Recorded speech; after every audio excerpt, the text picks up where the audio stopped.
The room is full, but I feel alone. Your absence louder than the phone. I try to sleep, but dreams betray. They bring you back, then drift away. No footsteps in the hallway now. No whisper soft enough to drown. I never know that quiet could break, but now it's more than I can take. I miss you in every silence, in spaces where your voice should be. It's not the noise that hurts me most, it's the things you never speak. But still this wraps around my chest like a truth I can't contest. I miss you in every silence I confess. Your sweater's still on a second chair, still holds the shape of when you were there. I turn to talk, then stop mid-line, forget that you're no longer mine. The clocks don't tick like they used to. Even time seems to mourn you too. This quiet house keeps holding pain in echoes I can't explain. I miss you in every silence, in the pause between our sighs, in the words I never finished, in the tears I've learned to hide. You're gone, but this ache stays here, in every sound I fail to hear. I miss you.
This is Maxime de Comble of France. Could be the rider to beat if he produces a big performance. As we go back to the start of the final rider, Jakub Söderqvist, the favourite for this individual time trial this afternoon. Nate Pringle is the fastest rider to the first split, 42.9 kilometres an hour. This New Zealander is looking really strong. Nate Pringle is clearly just on the most magnificent performance of his career, and he's coming up towards this second.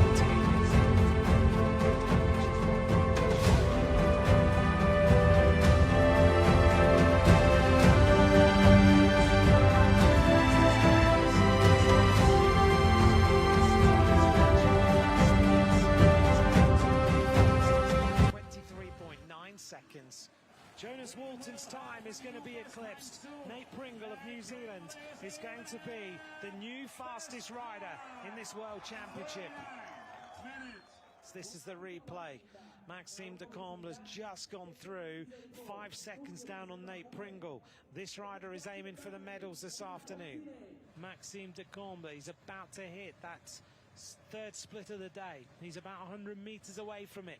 Then we'll get an idea of whether that 100k an hour downhill is giving him the fastest time. The answer is no. Nate Pringle is the rider who is still the fastest at the third split. Söderqvist comes up to the second split. He's the favourite, and he is by far the fastest rider on this course. Can Söderqvist now deliver? 30 seconds faster at the second intermediate split. Sweden are in the ascendancy. Maxime de Comble, look at him, looking now for the finish line. Look at the pain etched on this rider's face. He knows he's got to give this everything if he wants to win the gold medal for France this afternoon. Maxime de Comble sprinting for all he is worth. The time is counting down. Nate Pringle is still in the hot seat. He might. Is he going to do it? Wow! 0.17 of a second. I can't believe it. De Comble is just outside the New Zealander's time. The fast-moving Swedish rider, Söderqvist, is going to power his way to the finish. There's no doubt. Söderqvist is the world champion. Blitz is the time of Pringle. It is gold for Sweden. Nate Pringle and Maxime de Comble. In his own galaxy, as we saw it yesterday.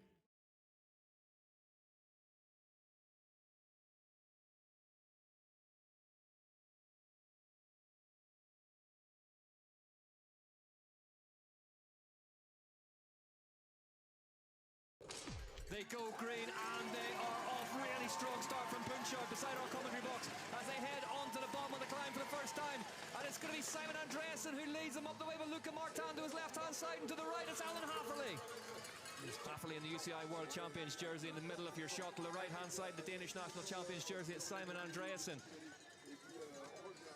Luca Martin in the French National Champs jersey in the centre. There's Mathieu van der Poel as well, got some traffic to make his way through. Andreasen leads Woods, leads Martin. This pace of Andreasen has strung them out though at the top of the climb. This is Maxime de Comble of France. Could be the rider to beat if he produces a big performance. As we go back to the start of the final rider, Jakub Söderqvist, the favourite for this individual time trial this afternoon.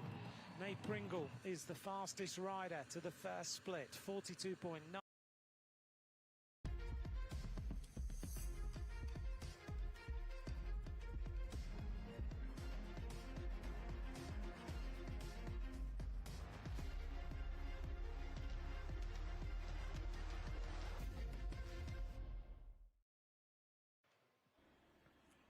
Good afternoon, a very warm welcome here back to Kigali for the 2025 UCI Road World Championships. We're ready for the men's junior individual time trial based around here at the BK Arena in the centre of Kigali, alongside the Amahoro Stadium, and outside Kigali, as always, the incredible wildlife and the rivers and the lakes that make this place so special. The landscape ranges from 950 to 4,500 metres above sea level. We're here about 1,500. Known as the land of 1,000 hills, Rwanda features 5 volcanic peaks, 23 lakes and countless rivers.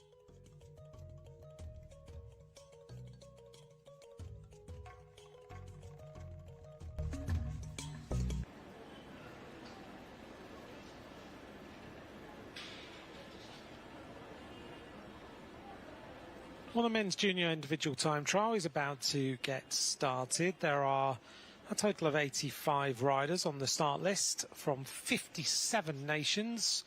It's now 29 degrees. It's very, very warm this afternoon, the warmest we've had so far.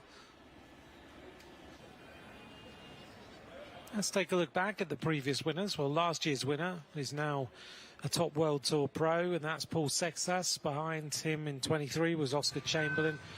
As we take a look back at what happened last year. Paul Sexas getting started in his time trial. Race to the win ahead of Jasper Skovs and Mathies van Kerkhoven.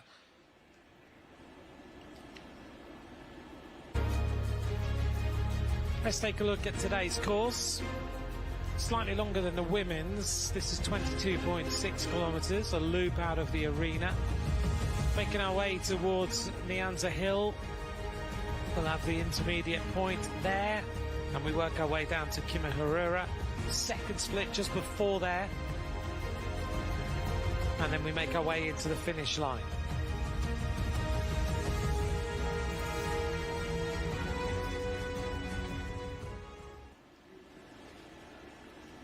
A reminder of our commissaires, our jury, who will make sure all the rules are adhered to over the course of today's race.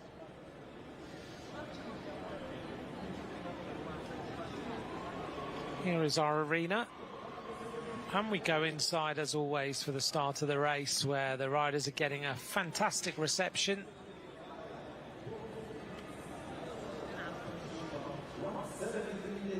And here is the atmosphere inside. I'll let you just digest the riders who will be taking part in the race. The first rider is due to go very soon, Pacifique Biusa, riding for the team of Rwanda.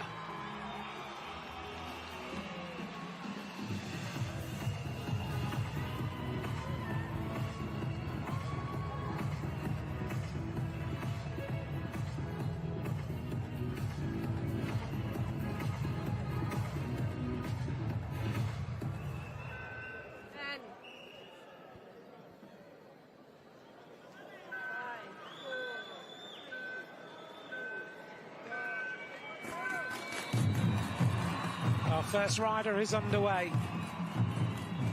Pacifique Biusa, 17 years of age, from Rwanda. The rider's going at 1 minute 30-second intervals.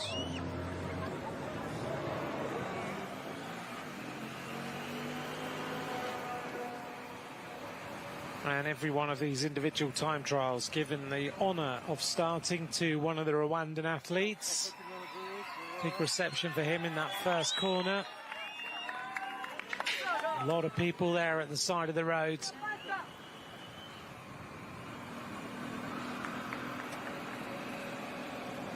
So Pacifique Biusa getting into that aero tuck as quick as possible.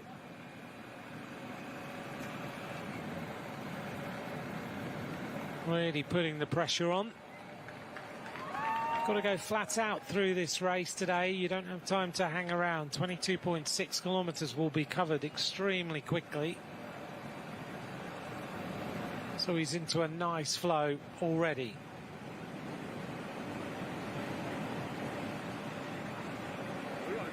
It's got the aero set up, hasn't got the disc wheel in the back, but has got the nice deep section rims. This is Sergio de Araujo. Comes from Angola, gets underway, 18 years of age, Angola champion.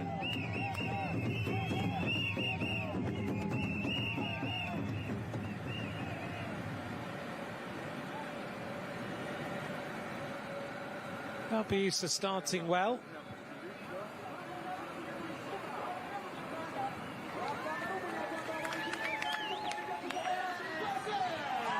And as you would expect, once he gets to an area with fans and they see the Rwandan colours, they go quite mental. He's had some good results this year. He was second in the Heroes Cycling Cup in Rwanda. He won the Youth Cup. Second in the individual time trial.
Which is a bit of a different event. Capital city. We're looking forward to seeing how this unfolds throughout this afternoon. Outside, there's loads of nature, lots of wildlife. As always, we're here in Rwanda, and lots of things to explore. 13.3 million people, landlocked, of course, bordered by Uganda, Tanzania, Burundi, and the Democratic Republic of Congo to the west-hand side of this particular country.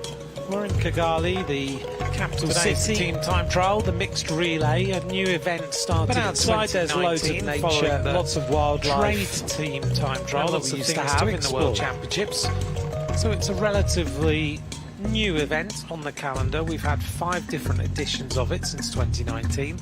The weather today, 27 degrees, it's overcast, the wind's at 9 kilometres an hour. It's noticeably picked up a little bit over the last Today's the team time trial, the mixed relay, a new event started in 2019. This morning there was no wind to speak of trade at all. It was very, very warm, very humid in the World Championships. And so it's a relatively whereas there was a little bit of a wind on the calendar. Blew through 5 different editions of it since the entire feeling of this finish line. The weather today, 27 degrees, it's overcast, the wind's at 9 kilometres an hour. Here's our picked up a last winners. Australia, the winners last year. Here at the Switzerland have won twice. Germany this morning there was no wind to speak of at all. It was very, very warm, very humid, and everyone was complaining. Whereas there was a little bit of a wind suddenly blew through, and that's changed. First ever event was in Yorkshire. Finish line.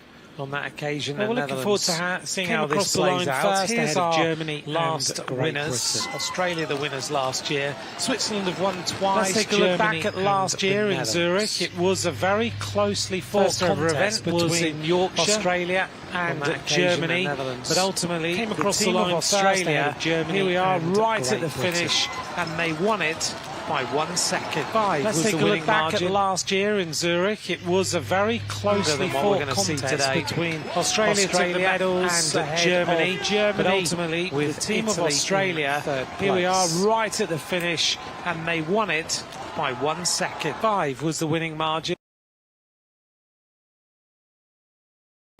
So 1 second between the riders last year was incredibly close.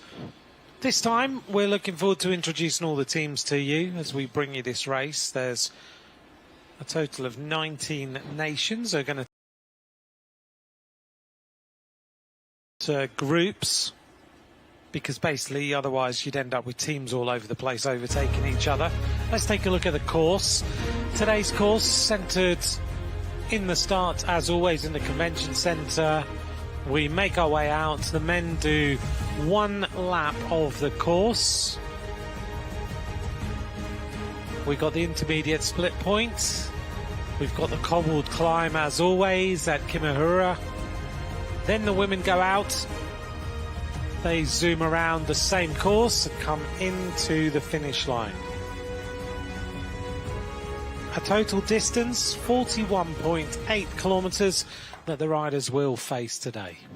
Here's a reminder of our judges, the same judges we've had over the last 3 days of racing. We're on the 4th day of competition here in Rwanda.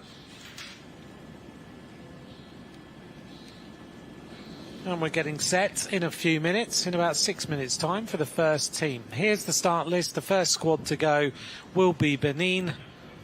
They'll get themselves underway. Then it will be Uganda, Ethiopia, Rwanda, into China, and then we'll have the World Cycling Centre, who always field a team in this. Bit of a mixture of different nationalities in that squad. And the last teams to go will be, of course, the Australian team. They'll go as the last squad. Germany before them, Italy, France, and the team of Switzerland.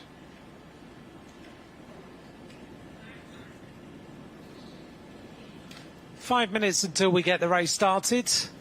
Thanks very much for joining me. I'm Ant McCross, and alongside me, as always, is Rochelle Gilmore for these time trials. Good afternoon to you. Well, hi, Anthony. It's been a magic morning out there. I've been You've been riding, haven't you? Yeah, I've been out riding around the circuit, just getting a little bit of insight into what the athletes think about it and how they're feeling and all that kind of thing. So, yeah, it was a stunning morning, like you said earlier, Anthony. There was no wind this morning, but it's picked up a little bit, which is quite significant in a time trial. But we're going to have a really, really interesting race on our hands today. We are, aren't we? And this is a different format, isn't it? We used to see the team time trial where we rode with all the riders together and then they crossed the line and we knew the winning time. This is a bit of a relay, isn't it? So you've got the men going and then the women going, and you have to judge this really perfectly because you have to have 2 riders cross the line in each of the men and women, don't you? Yeah, it's an interesting format. I think they've done it really well, actually. That they have the 3 women and then the 3 men of each team. So the women will do 1 lap, and then the 3 women of the one nation, and then the same nation, 3 men will do a second lap. And they don't need to cross the line with their 3rd rider. So when the women go around for a lap, the time will be taken off the 2nd rider. When the men go around for their lap, the time will come off the 2nd rider. So, yeah, it's a really interesting format, but it's just fantastic that we've got a national team relay at the World Championships. Well, the fans have been as loud as always. Did you notice that out on the course today? As you went round the reconnaissance, the roads were all closed. Yeah, it was unbelievable. You can't even hear yourself breathe, especially on the climbs, obviously when you're really hurting, but the fans are just so passionate, they're so loud, and there's drums going everywhere and there's high fives going everywhere, and you know, the motivation's it's amazing. And that's even just for the training. Yeah, that's just for the training. Yeah. Early morning training. So yeah, we can expect you know, they'll be probably 10 or 15 deep on these barricades when we get into the heart of the racing. That's going to be great. And it's the first time they get to see the teams together, isn't it? Which is a little bit of a different format because more recently, of course, we've just had the individuals riding. This is a much different spectacle. Yeah, absolutely. I think that there wouldn't be many opportunities for the locals here to have seen a bicycle race in the format of a team relay or a team time trial, where the riders sit so close to each other in a very, very straight line, like millimetres between the tyres of each of them. So it will be a real spectacle for the locals. And as you said, there's going to be a lot of people watching. Well, you can tell that here. There's loads of people out at the side of the road to watch this race unfold.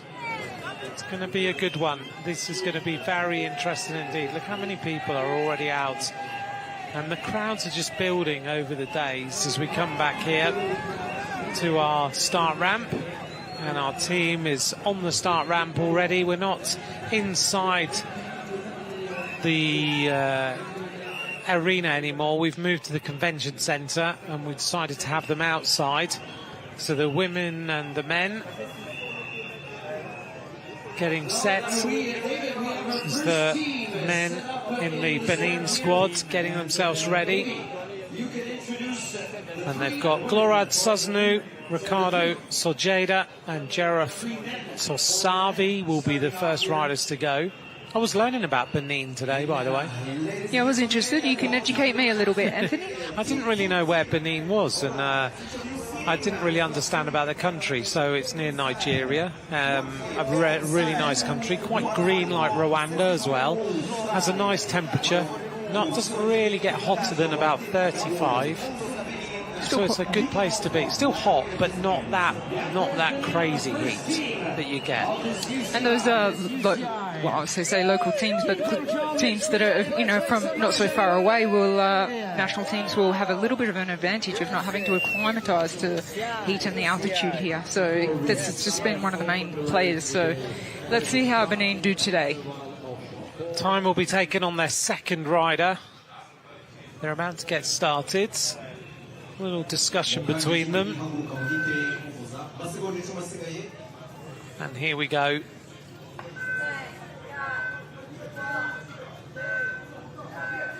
The start of the mixed relay team time trial. Benin are underway. The team's going at 4-minute intervals, so big intervals between the squads around this course. Very important to get into the wheels nice and quickly.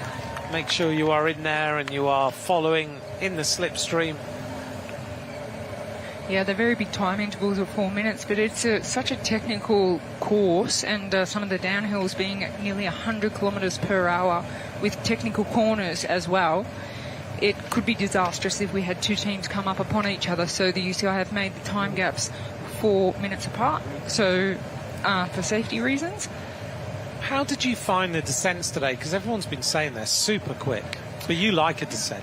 Yeah, descending's probably my most enjoyable part of cycling, so I really did enjoy these descents. But I'll tell you what, today I tried to hold the wheel of Anna van der Breggen on one of the descents, and I thought I was probably one of the better cornerers in the world, but there was no chance of holding her wheel through those corners at speeds of like 80, 90 kilometres per hour. That's how fast she was going.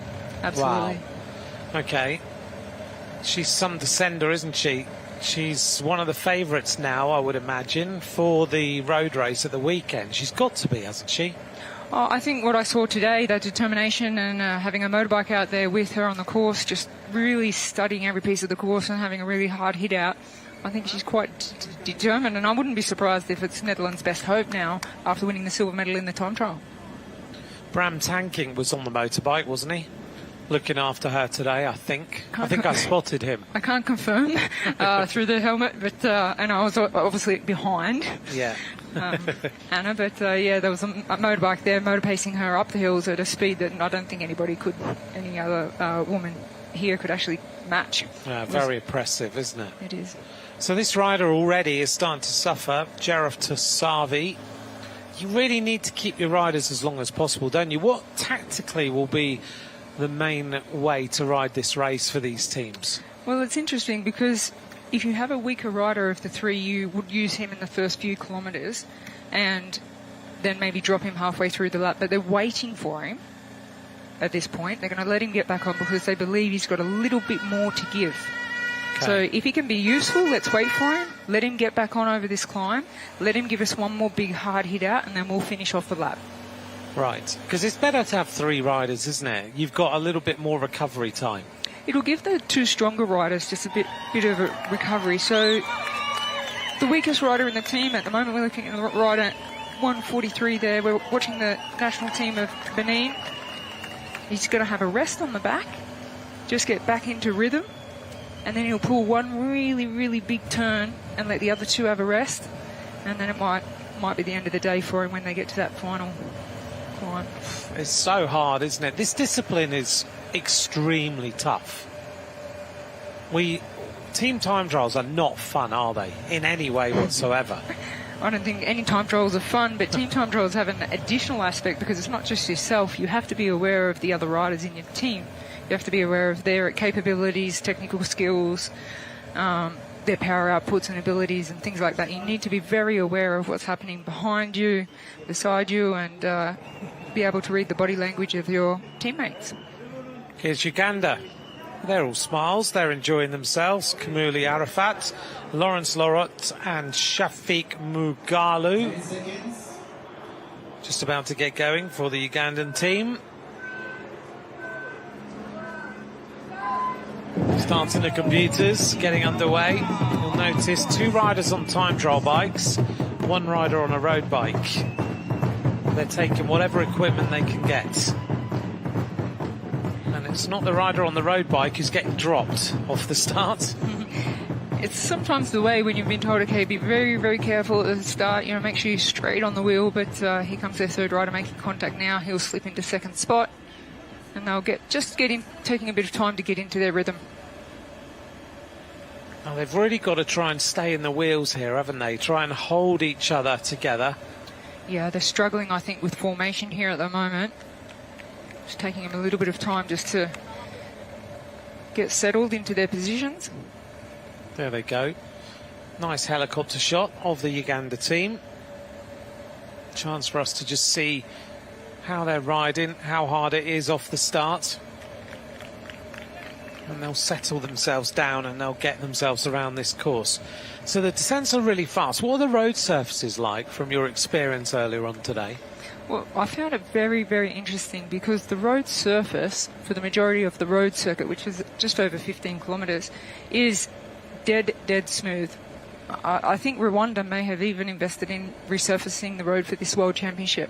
However, then you come across the cobble climb with a couple of kilometres to go, and it's so rough. So I think come the road races they'll have, and also today, I think the technical gain you can get out of having a hard pressure in your tyres versus a lower pressure for that climb that's so significant.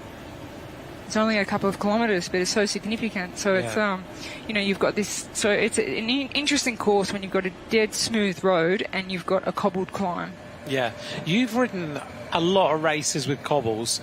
Can you compare the surface of these cobbles to any race you've ridden in the past? Yeah, look, there is more difficult cobbles to ride, and when I say that, bigger with bigger spaces between them and rougher and harder in the places like Belgium. However, this climb is so hard because of its gradients and the way it goes up and it goes up again, and you can't see the top, and then when you get around a corner. So this particular cobbled climb is very, very hard. Okay.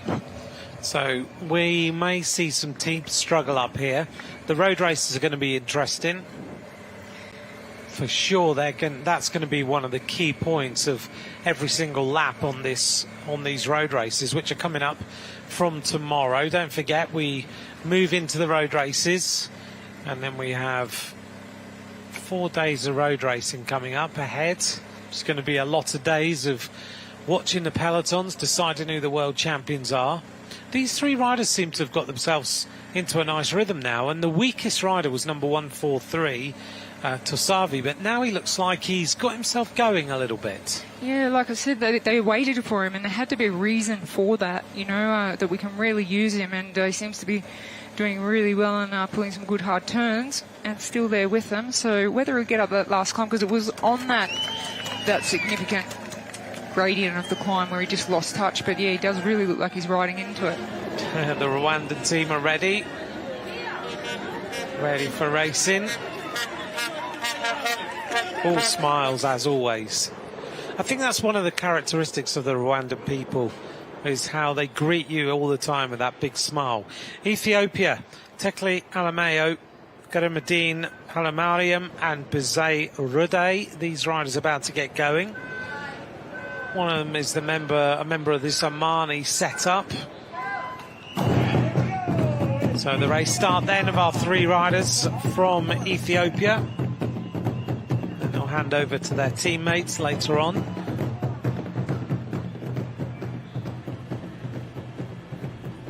Looks like they've settled down nicely into that first few pedal revs to get themselves going.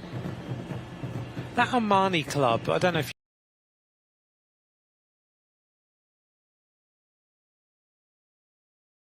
you know it, Rochelle, but very interesting their setup. So they've set up this big organisation, Team Omani. They've got some great partners like Rafa, Wahoo and others, and they're opening a headquarters kind of at altitude with a sports performance centre as well. And their aim is to kind of take the learnings of endurance sport, so running and everything, that Africans are very well known for being really good at, and trying to find an African rider who can take all those principles of what they've learned from endurance sport and become one of the best bike riders in the world. I think it's a really clever approach. Very, very, very smart, because obviously the genetic makeup of these athletes, there's so many, I think, Africans that have the ability to be on the world stage, world champion, and just need that opportunity that Omani are giving to them. And they're not doing it, you know, with half an effort. They're doing it with a full effort. So it might take 5 years to 10 years, and we'll see some dominance in Europe or around the world of African cyclists. It's going to be good to see how that progression goes. We've already got, of course, some world-level African riders, Beniam Gamai, Daniel Tekelemenot and others. We saw the Ethiopian woman yesterday who did so well in the time trial. So we'll see how these riders progress over the period of time.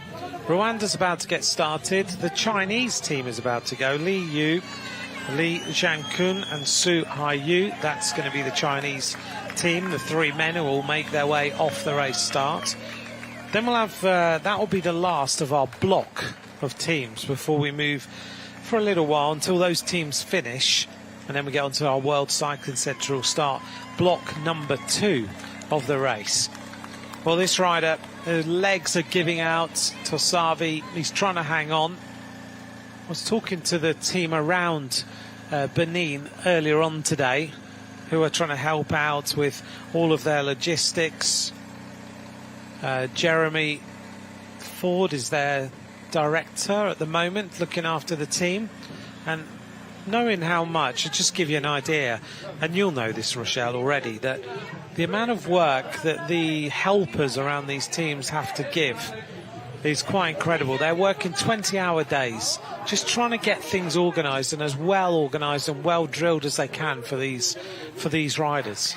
You know, what I found very notable, Anthony, was the interview after the women's individual time trial gold medalist by the Swiss rider Marlene Reusser. She really took a lot of time of her interview to thank her team around her, and it may be boring for viewers and spectators, but the fact is that you're only as strong as the team around you. So just one rider at this World Championships, they need to have a masseur and a mechanic and a manager and a doctor and a technical person to go out and, you know, look at the course and update on all that kind of stuff. So yeah, and that doesn't just happen for the week here, it happens for the year preparation. Yes. So I mean, sport, you're never going to make the top without a team, so it's not just the one individual that's winning that gold medal or pulling on that rainbow jersey or standing on top of the podium. It's, you know, you're only as strong as the team around you. Our next team is going, the team of Rwanda. They get started. Massive reception for Rwanda. Patrick Bayakasenga, Eric Enkudabera and Mika Uweduai. They're underway now. And the drummers are still going and have been going since Sunday. They have been. It's pretty amazing the way they've been going all this time. We were talking a moment about the Benin team as we see Rwanda getting going, and I was lucky enough this morning also to meet a very well-known artist from Benin as we just see them getting their one rider dropped. It was lovely to meet him, Romuald Hazume, who's one of the most famous artists to come out of that country, and he is well known for La Bouche de Roi, which is a reworking of the slave ship Brooks. He's well known for that particular art, and he uses recycled materials to make all his art, and he's exhibited all over the world. I won't tell you, but he was just an interesting person to meet, and he's there and he's mad about cycling.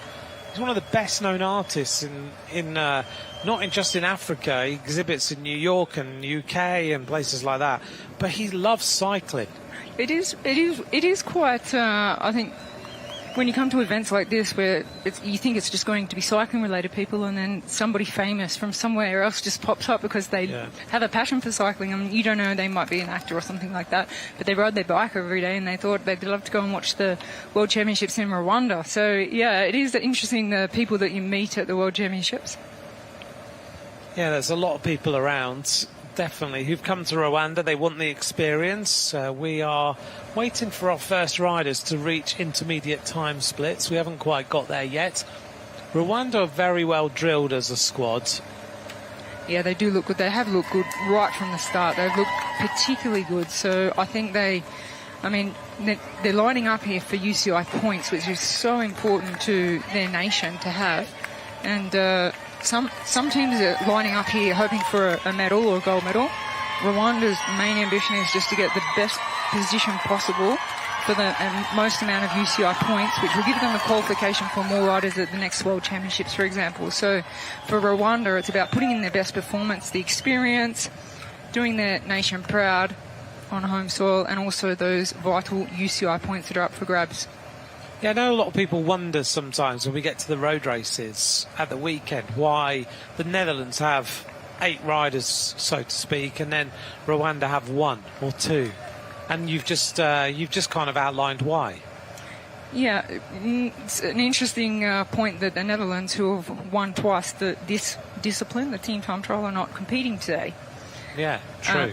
You know, if they did, they'd definitely be a medal chance or a gold medal winning chance, but they're definitely focusing on their road races and individual events and not participating in this event, and obviously not that interested in the UCI points they could gain from getting a medal here. So for Rwanda, they're looking, I think one of the most well-drilled teams we've seen so far off the start ramp. Yeah, they look very, very good indeed.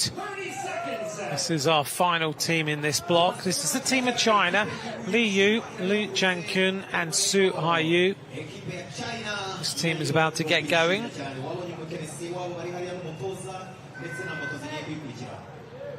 Be interesting to see how they do. Chinese cycling growing all the time.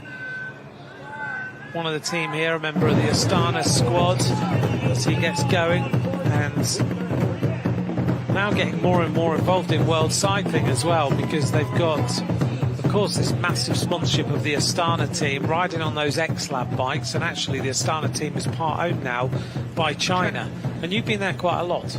Yeah, it's a very interesting move, but I do think that we will see a lot more riders from China in the peloton in the future, and that they have exceptional talent there. They have exceptional funding for cycling, and it's like this world of a tiny little program going on that nobody really knows about, but they've got these athletes that are capable of so much that we haven't seen yet, and they're developing them. So it's I think, yeah, we will see the peloton have a lot more Chinese riders, and you know, really competitive as well, because they're already at a level that I think would really surprise people. Benin have just gone through the first split. 16 minutes 42.44 for the split. The crowd today is bigger. Yeah, I mean, the people have been out since, I think, 9 o'clock this morning. They've just been banging on the barricades, cheering all the riders on the route on the course. And I mean, the locals, they're so into it, passionate about this event and cycling. When you're, if you put the television on here, it's on all the time. Yeah, it's just amazing how cycling, I guess it's just one of the, I wouldn't say that they're mainstream sports, but it is. It's becoming that way. It's becoming that way, yeah. Here's our next squad we've been looking at, the Rwandan team. I'm glad they're back in these jerseys, because when we were out on the course earlier on today, the Rwandan team was wearing a completely different jersey. And I thought, OK, we're now going to have to spot a different jersey in the peloton over the road races. But thankfully, they've gone back to their normal kit, because the other jersey was lovely, but would have been harder to spot. Oh, Uganda have flown up this climb. They've gone through the fastest time, 14 minutes 14.01 for Uganda. The average speed there was pretty high. Yeah, 37.5 kilometres per hour for the lap of the men from Uganda. So, well, not the lap, sorry, the first split there at 8.9 kilometres. They do look real good, don't they? But that's a real drag, isn't it, up to there? So 37k an hour is rapid, because they're now going to start to fly downhill, and they'll really pick up the tempo all the way back to Kigali now. So they're looking good, nice and relaxed. 46k an hour for this squad. This Rwanda team, you can see the way they're riding. It's quite an unusual formation. That middle rider is always sitting to the right-hand side, and the other rider is sitting to the left-hand side at the back. Yeah, I think when we get to the last wave of riders and the more experienced riders, we won't see that. We'll see them in a dead straight line. But if you're a little bit nervous about clipping the wheel, getting a little bit too close, they sit a little bit to the side, which gives them an aerodynamic disadvantage, of course, but safety first. This is the Kigali Genocide Memorial. We were going to try and go here this morning, but the whole training situation meant that we didn't, because there was so much going on around the hotel. But also, you had to get a motorbike taxi to get there. Yeah, the closed roads have caused a little bit of chaos. I mean, the locals are happy with it. They know their way around and all that kind of thing, but it is a difficult... there's just so many people and so many things going on in different areas. You've got the fan zone there, and you've got the concert going on over there, and the VIP area, and there's so many things going on all the time. So, yeah, sometimes to get to one place that's very close can take a very long time. Yeah, and I don't fancy 8 kilometres on a motorbike taxi, because everyone was telling me it was really safe. And I'm sure it is, but I'm not so sure that I want to be on the back of one. As the team go down the other side of the road, just going past us on the right-hand side as we were looking. The Rwandan team still working well. The time to beat is obviously that team of Uganda, 14 minutes and 14. So many of the kids are out as well today to cheer everybody on. They don't stand by the barriers, do they? Because they're not. I don't think they're allowed to stand by the barriers. So they cheer on from sort of a distance as we just see Rwanda about to lose a rider. Yeah, that's not good for Rwanda, because they were the most well-drilled team when they went off the start line, but now they're down to 2, and you can see the second rider struggling as well, just with balance and coordination, which comes down to fatigue, that they may have just all gone out a little bit too hard, but they have to be careful now. It's going to be a real hard second part of the race, where they haven't even gone through the first time check yet. But yeah. They could have done with keeping their riders together for this descent. Even here, though, the Benin team is struggling a little bit on this descent to keep 2 riders together, which is what you have to do. They're not as you mentioned, you'll see the later teams right in on the wheel. No gaps between them. They'll do everything they can to stay as close as possible. Here's the arrival of our next team at the intermediate. This is Ethiopia. They're going well, actually. The team of Uganda was 14-14. And Ethiopia go into the lead. Very interesting. So they may not look very well drilled in terms of aerodynamic position and equipment and things like that, but they've got the power. They've got the brute power, should I say, and they are absolutely flying. So they've gone through with the fastest time in front of Uganda and Benin. And their average speed at the first time check at 8.9 kilometres was 38.2 kilometres per hour. That's pretty rapid, isn't it? Significantly faster than Uganda. The Benin team, the women, are getting ready. Their last warm-ups. They've got to be on the stage ready for the end of this time trial of the rest of their team. Those last moments of just getting the F out. What sort of warm-up will these teams be doing here? How long? Well, it's interesting with the warm-up here at this particular World Championships, because you're at altitude and you do have that heat. It's not extremely hot, but it's a different type of heat.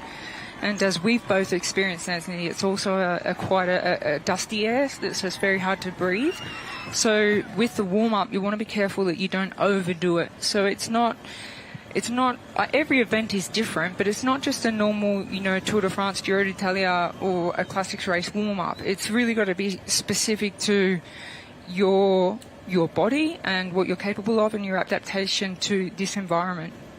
It's funny, when you talk to the riders, and it doesn't matter whether they're male or female, all of them have said that it's not the legs, it's the lungs that are hurting. Yes, that's right. They're at altitude. They've got a little bit of that, dusty air, and it's just burning. I've felt it myself this morning, actually, out on the course. It's, it is very difficult to get the air in. So I think the altitude and air has been very underestimated by the riders, and a lot of riders are really struggling. The Chinese team. We go back here to Benin. This is the intermediate split number 2. Benin go through in 24 minutes, 10.65. Since they lost their rider, they look like they're now much more cohesive as a unit, spinning along well. And it looks like they're starting to produce some good speed on the way back down to Kigali. Still the fastest team at the first intermediate split is Ethiopia. It's fun here. You can see the riders as one team goes up, the next team comes down the other side. They're able to see them on the other side of the road and keep an eye on everything that's going on. Little conversation here between the Rwandan squad, obviously just trying to keep each other together. Is there much talking in a team time trial, or is it just not really possible? I think when we go off for the favourites in the last wave of riders, we won't see any communication between the riders unless it's a body communication, so body language communication. However, it's really important. Obviously, we have a rider here from Rwanda really struggling, which means the rider on front needs to be aware. He needs to look around, he needs to know and keep him with him, because the time is taken off the second rider that crosses the line, and then their 3 women will go out for the last part of the relay. He's really hurting right now, making his way towards the top. Just got to hang on for as long as possible. These long drags really do burn. I fear for this rider when we get to the cobbles. This is going to hurt, and hurt a lot. Yeah. Hurting already before the first time check at the top, or near the top. This is the Rwandan team then, coming up to the first intermediate split. Let's see how they do. They're pretty close to it. They're just outside the time of Ethiopia. That's a good performance, isn't it? 4 seconds down, so they're in the ballpark. Yeah, that'll be a little bit motivating for them. If they could cross the line and get themselves into a hot seat, that would be a wonderful experience for Rwanda. But as you say, 4.5 seconds down at the first time check. It's not a lot. Now they start the descent. There's a little bit of water on this lens. I hope there's no rain out there, because if it rains on these roads, can you imagine what it's going to be like? I wouldn't want to be having my bike on an angle on those white lines, I can tell you that. After this morning, it was completely dry, no wind, super fast descents, and super dangerous or technical corners. So if it rains, yeah, it's going to be difficult. Benin onto the cobbles for the first time. Benin being our first team to start today. They're down to 2 riders. Does it make a difference when you're going uphill like this to try and share the pace making, or is it better for one rider to do the majority of the pace making? I think it depends on the individual rider, but with this particular team, there'll be one rider that climbs stronger than the other and says, okay, I'll take the lead for the climbs, and it's just motivating to have a wheel to chase rather than just trying to struggle through a really hard cobbled climb without anyone in front of you. So looks like he's got a little bit of power now and says, hey, I can, you know, this is deceiving here because you come around this corner to the right and it just keeps going up. You think you're at the top and then you think that's the top, but it goes left again and it still keeps going up. It's a really tough climb. And when you were out this morning, did you notice the majority of riders sitting in the saddle or getting out the saddle? How were they mainly riding it, as we see this rider really starting to suffer? A little bit of a shout to remind his teammate. Yeah, big trouble there. And he did yell out, he did call out and say, yep, wait up. So he's giving him the attention. We both need to get across that finish line so we can send our 3 women off for the final lap. 2 kilometres of pace. Yes, were they sitting in the saddle or were they getting out of the saddle? Yes, Anthony, definitely sitting in the saddle. Even the riders that were flying past at a super high pace, doing a really hard effort on the cobbles, they're all sitting in the saddle. So obviously they want to keep traction, keep some weight in the saddle and keep as much traction and surface area of the tyre on the cobbles so they can propel themselves forward. So a lot of the riders, I didn't see anyone out of the saddle, to be honest, on the cobble section. Okay. And big wide tyres on most bikes? Yeah, newish, should I say, trend to cycling. Yeah, the more surface area of the tyre that makes contact with the road, the more you can propel yourself forward, obviously, with the power. So, yeah, as I said, it'll just be a really tricky thing for the athletes and their mechanics to decide what tyre pressures they run on a course that has smooth roads, super smooth roads, and then a very hard cobbled climb. They seem to have got themselves together here. They've not got long to go. They're inside the final 2 kilometres to set the standard for everyone else to beat. Here's the People's Republic of China coming up to that first split. This looks like a fast performance by these riders. Ethiopia top of the leaderboard, 13:58.48. But the Chinese squads are closing in now. It's not going to be a massive beating, but it's 21 seconds already for the Chinese squads. I think at the half-time check in this wave of riders, that's quite a significant 21 seconds for the Chinese. I think it's impressive but unexpected. Not for me. As I said before, I'm aware of this little secret hub of developing cyclists that they have there in China, and there's a lot of talent there, and I think a lot of effort's gone into preparation for this team time trial to gain them UCI points so they can represent more people at the World Championships. Do they have closed road circuits and things that are secretly built, or is it? They have a couple, yes. They do. A little bit like the non-secret ones in Dubai and Abu Dhabi. Well, they're not that long as they are in 80-kilometre desert cycling circuit and very public and very used, the one in Dubai. However, this is more for a very enclosed secret circle of developing cyclists. You're lucky to have been able to go and see that. Yeah, so it really blew me away, actually. Just, you know, the technology, the science, the dedication and commitment from the athletes and the level of their performance just really blew me away. Wow. It's always like that for me when I go to the UAE, the way that they have all their things set up, and you're lucky enough to be there a lot and know what the advances they've made in their progression of cycling. Whoops, this is the arrival then of the next team, the team of Uganda. They're going to catch the team of Benin, coming flying their way up this hill. They look good, don't they? They do. They went through the first time check 37 seconds behind China, who went through the fastest, but they are coming home quite strong. We're going to catch them just before the top here. As we turn left, you get to the 1 kilometre to go point. So they're almost on the wheel now. There's the red kite, the universal symbol of cycling, to say we've got 1,000 metres to go. And now this is going to be a little difficult, Rochelle, because normally you have one team sitting on the ramp getting ready to go, and right now 2 teams are going to come in pretty much together. I don't know how they're going to deal with this and have enough space. I think they've just got about enough space for 2 teams to be alongside each other, but it's going to be very tight. Yeah, I think they'll have to slipstream a little bit. There is enough space to be side by side, but I think they will slipstream a little bit to get through the finish line. Here's the arrival of the 2 teams side by side. And then we've got to get the women underway alongside each other on the ramp.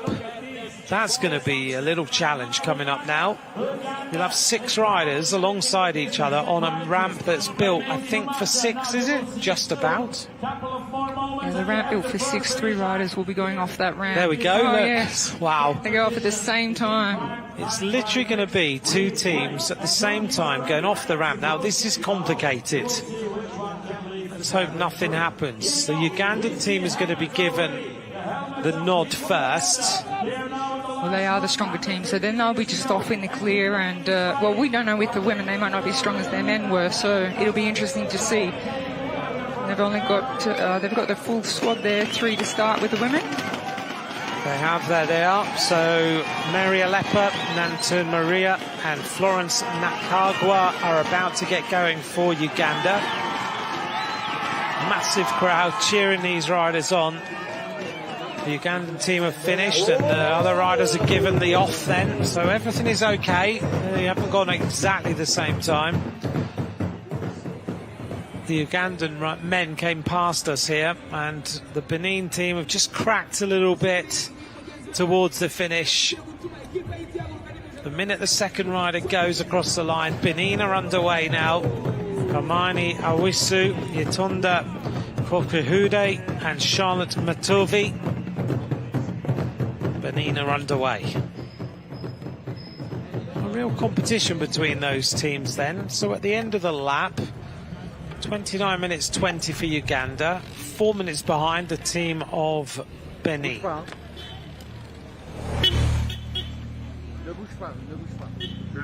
Just past us up here on the left-hand side is all those huts, all the places for all the teams to be, isn't it? Just up on our left-hand side.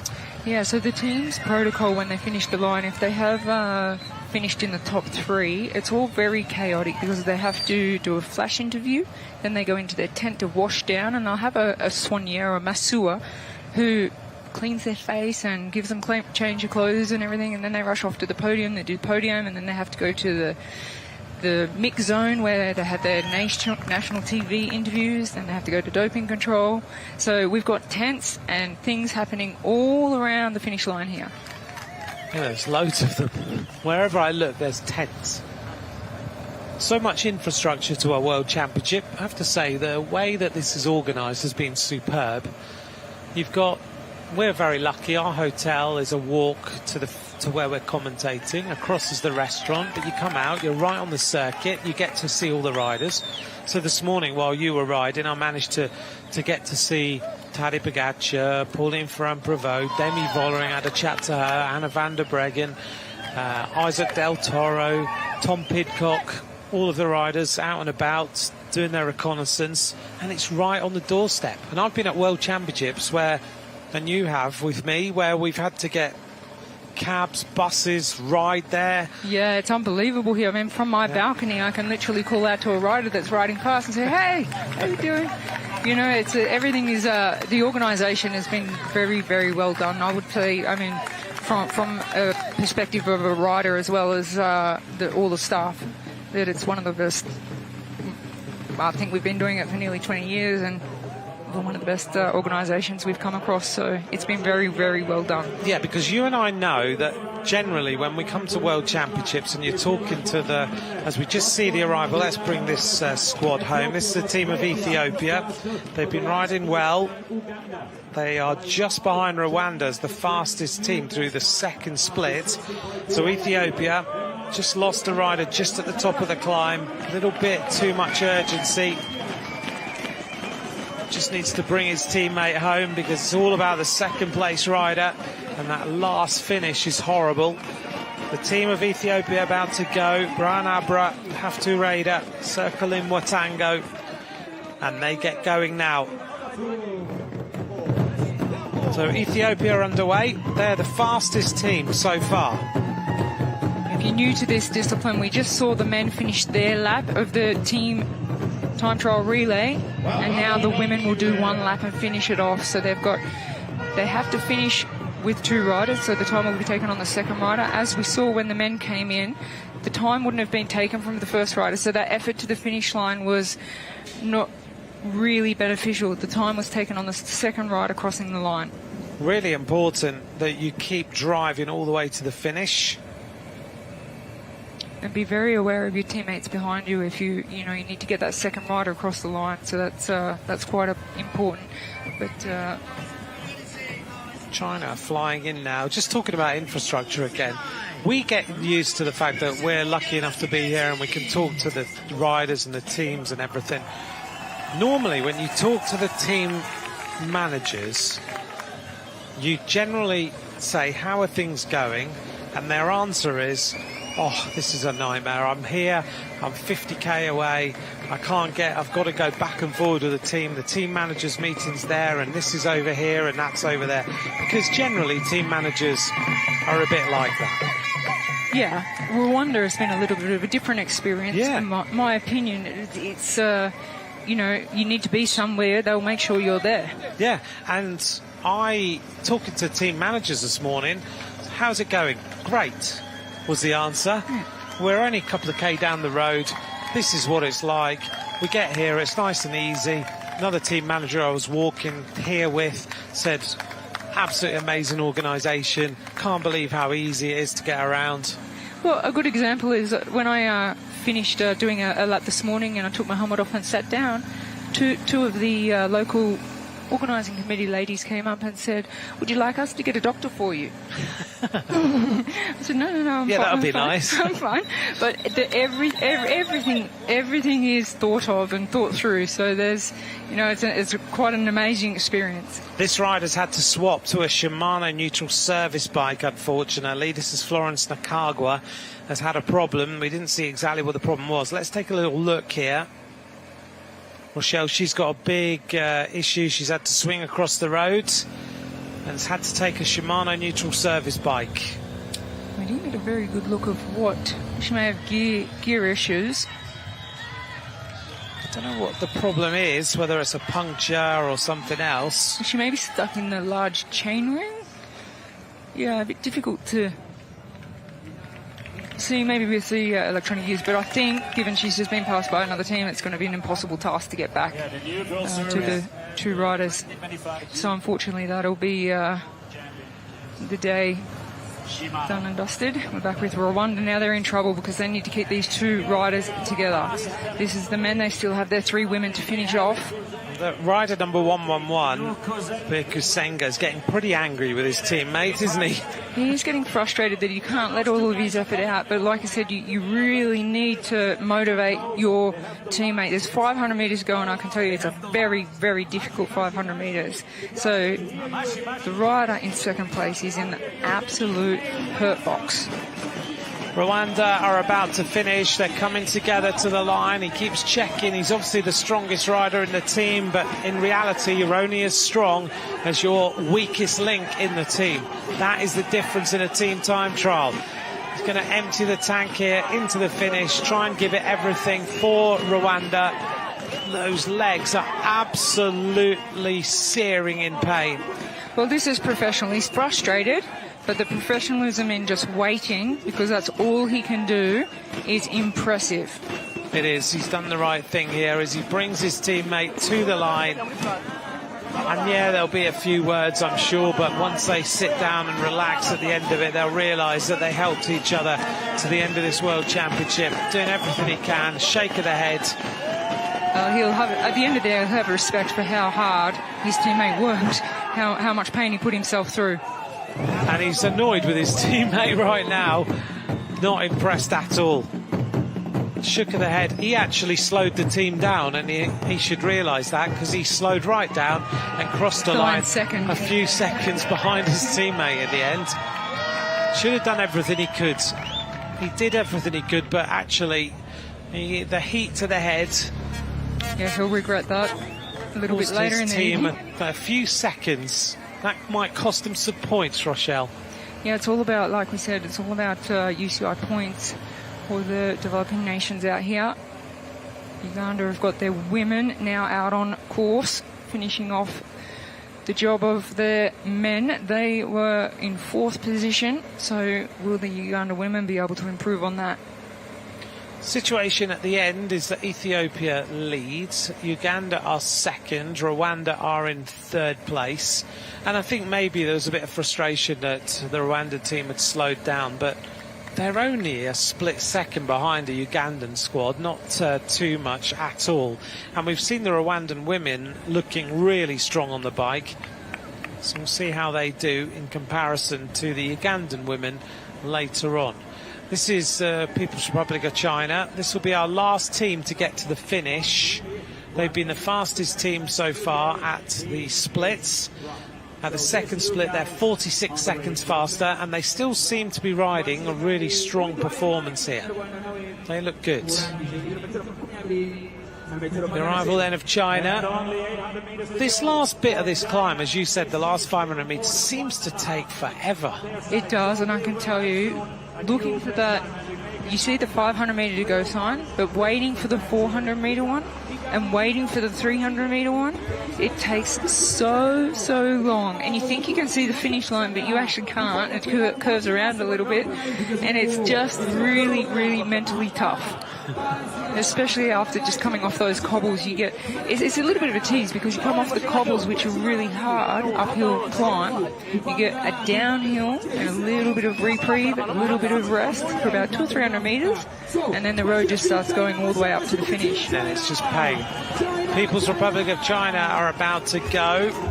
So we've got Zheng Luwao, Chang Huao and Chao Thing about to go. China are the best riders so far then at the end of that first group. 27 minutes 54.73. There are 3 women now out on the course. Let's see how these squads go. Well, these women from China, they're out on their final lap of the team time trial relay here. It's really fantastic, I think, of the UCI to have created this event, which is a mixed team time trial relay, to bring women's and men's cycling together. And we see that in other sports. So when you go to the World Championships for athletics, for example, you will see a relay, but you will also see a mixed team relay with both the men and women. And that's what we're watching here today, is the men and women coming together, and we're identifying the strongest nations at a really high level of their top men and women combined. Yeah, because I remember sitting watching the triathlon, and they have a mixed relay, and I thought it was one of the best events that you could have, because you've got the mixed athletes. They're really putting in everything. Things chop and change as the race goes on. And this format, I think when it started, everyone was a bit up in arms, because everyone loved the time trial. Just looking here to see this rider. This is Diane Ingabire. Now, where is the rest of her squad? There they are, just up in front. So she must have had a little bit of a problem. She seems to still be going well, so I wonder if she can get back.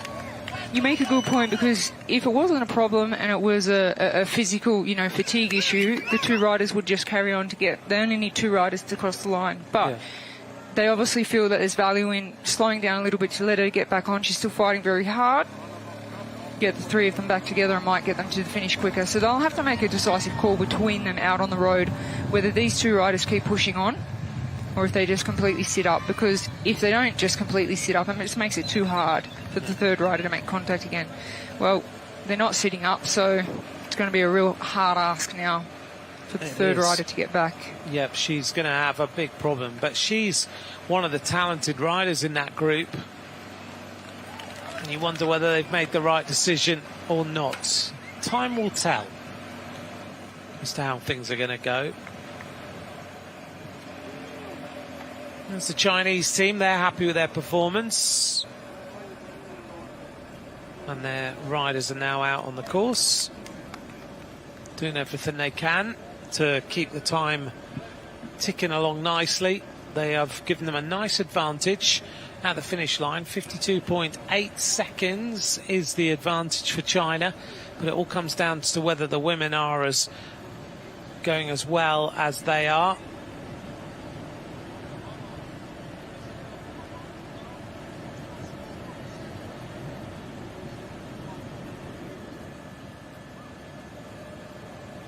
Chinese women seem very well drilled right now, the way they're riding. On the front is Cheng Lu Yao. You can see they've done a lot of work, as Rochelle had outlined. One rider is sitting on a little bit, though, and it might be that they are coming up towards this corner and decided that's probably a good idea. But they've clearly been well drilled in terms of their ability to ride as a team. They're checking on each other all the time, making sure the gap hasn't opened too much and making sure that everybody is in a good position, so they then work together, keep everyone in the same line, make sure that everybody is happy. Great performance here by the People's Republic of China.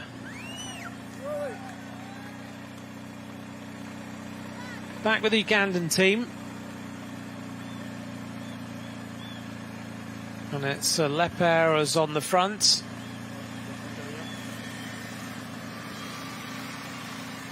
And Leper working well with the rider on her wheel as they make their way up towards this first time split. It won't be long until they reach there, and then we'll get an idea of how these teams are all progressing along the road. But Ingabire of Rwanda hasn't got herself back on. Uganda have lost a rider, so they've only got these two riders together. Mary Alepa and Nantumi Maria are working nicely together. Nice small gears, don't have the time trial bikes. They're at a massive disadvantage, aren't they, in not having time trial bikes? Yes and no. At elite level, yes. In developing level, they need to have control over their bikes, and time trial bikes are not easy to ride for a newcomer to cycling. So it's, you need to get the best performance out of themselves on the day. They really do need to be able to control their bikes. It's a very technical circuit. So perhaps in this case, they can give their best performance on a road bike rather than a time trial bike. But when you get to the elite level and the last wave of riders, you have to be on time to be in the game. Yeah, otherwise you're nowhere near. So in terms of, I guess you've got a bit of a competition within a competition here. You've got the nations who are the emerging nations who are improving all the time. We remember back to team time trials in the past where these emerging nations were very disorganised in the way they rode. They couldn't really ride together, and that's not being harsh, that's just reality. Whereas now, actually, when you look at them, you see the way they're riding together, and they are right in the wheels, they are keeping everything together, they are making sure that everybody is on the wheels, they're checking over their shoulders, and there's a bit of annoyance now and then that they've not quite had the teammate to perform at the level they needed. But right now, things are much more cohesive in the way that they ride. You can see that. There's much more power in the legs.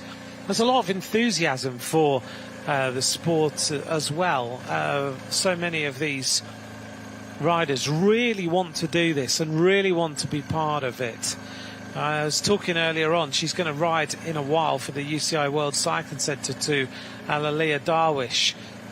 And she is an Egyptian rider, so outgoing, wants to really ride these World Championships, wants to perform, knows it's going to be hard, going to be up against alongside the Afghanistan riders, the two Hashmi sisters, but she doesn't worry. She's having a wonderful time. She's here at the World Championships, she's learning, she looks great on a bike, and she's learning how to be more powerful and how to train, picking up experience from some of the best riders in the world who she's riding alongside on the reconnaissance this morning, for example. As we come up here, this is intermediate 1 at lap 2. Uganda go through 47 minutes 18.69 is the time to that second intermediate split.